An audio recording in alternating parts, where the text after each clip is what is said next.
পরিস্থিতি একদম দাম যে খুবই কমে গেছে তা না, এখন কিন্তু আগের মতো কিছুটা রয়ে গেছে। এখন আমরা যেটা বলতে পারি, আসলে তারা তো মনিটরিং করছেন, তারা প্রত্যেকদিন এসে মনিটরিং করবেন না। তো আমাদের যারা সাধারণ জনগণ আছেন তাদের কিন্তু নজরপাত করতে হবে এবং কি তাদেরকে সচেতন হতে হবে, কারণ আমরা ভোক্তা। এখন ভোক্তারা কি করতে পারেন? ভোক্তারা করতে পারেন যে আপনারা দেখতে হবে যে আপনি যে দ্রব্যটি কিনছেন সেটির সাথে কি আপনার মূল্য তালিকাটা দেওয়া আছে কিনা, এবং কি আপনি সামনে আমাদের ভোক্তাদের কাজই হচ্ছে বা আমরা ক্রেতাদের কাজ হচ্ছে যে সামনে একটি দোকান দেখে পরবর্তী দোকানে কিন্তু দাম যাচাই বাছাই করা, সেই দিকে আমাদের নজরপাত করতে হবে। আর ওজনের বিষয়টা আমাদেরকেও সচেতন হতে হবে। এখন আমরা একটি কাজ করতে পারি, সেটি হচ্ছে আমরা এই মূল্য তালিকা দিকে একটু সচেতন হই, তাদেরকেও সচেতন করি।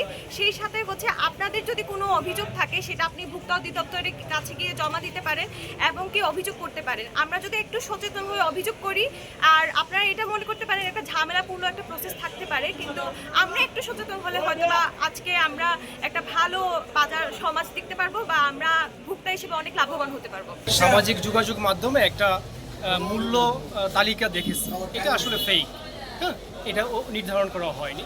বাজার দর প্রতিনিয়তই কিন্তু পরিবর্তন হচ্ছে, যে খুচরা ব্যবসায়ীরা যেই দামে কিনবে ওটার সাথে ন্যায্য দাম উল্লেখ করে লাভ করে সেটা বিক্রি করবে। এটা আমরা তদারকি করছি। আর আজকে যেই তদারকি বাজার মনিটরিং আমরা করলাম, এখানে ছাত্ররা আছে, সমন্বয়করা আছে ক্যাব এবং ভোক্তা অধিকার সংরক্ষণ অধিদপ্তর, আমরা যৌথভাবে বাজার মনিটরিং করেছি। আমরা দেখেছি যে কাঁচা বাজার, নিত্য প্রয়োজনীয় পণ্য সামগ্রী, চাউলের বাজার, মাছের বাজার, মাংসের বাজার সবগুলো দেখেছি। এখানে আমাদের যে নির্দেশনা ছিল তাদের প্রতি, যে তাদেরকে মূল্য তালিকাটা কনফার্ম করতে হবে। তারা যেই দামে বিক্রি করবে ক্রেতার কাছে সেটা তালিকাটা সামনে রাখবে। একজন ক্রেতার অধিকার আছে সেই ন্যায্য দামটা জেনে সে ক্রয় করবে। একই সাথে আমরা দেখেছি যে ওজনের বিষয়টি, ওজনে যাতে কারচুপি না হয় এই বিষয়টা দেখেছি। এবং আমরা ব্যবসায়ীদের কাছে শুনেছি তাদের কোনো সমস্যা আছে কিনা।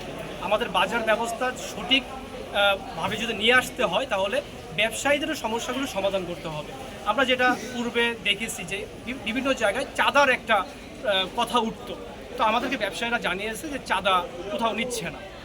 তবে এটা সত্য যে এখনও পর্যন্ত আমরা বাজার পরিস্থিতিতে যেটা দেখলাম, আগের দামই কিন্তু আছে, বাজারের দাম যে খুব বেশি কমেছে বিষয়টা এমন নয়।